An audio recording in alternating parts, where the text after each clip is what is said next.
Hello guys! So, gusto nyo ba guys na makakatanggap ng mga notification na galing sa inyong mga ina-idolize guys na mga content creator, lalo na sa mga malalaking content creator guys.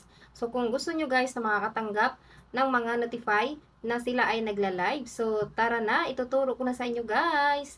Let's go! I-click lang natin tong Facebook guys. Yan. Kasi dito tayo maghahanap guys kung sino yung mga naka-live.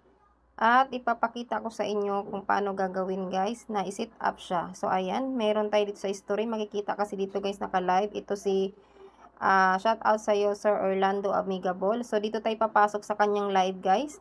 Kasi sa mga story lumalabas din siya guys yung sino yung mga naka-live eh.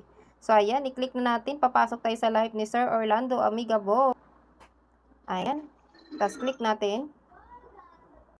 Nandito na tayo sa live ni Sir. Guys, i-click nyo lang tong mukha ng cellphone nyo. Kahit saang banda dyan, basta i-click nyo siya. I-click nyo siya. Yan, lalabas yung following. Tapos, click yung following.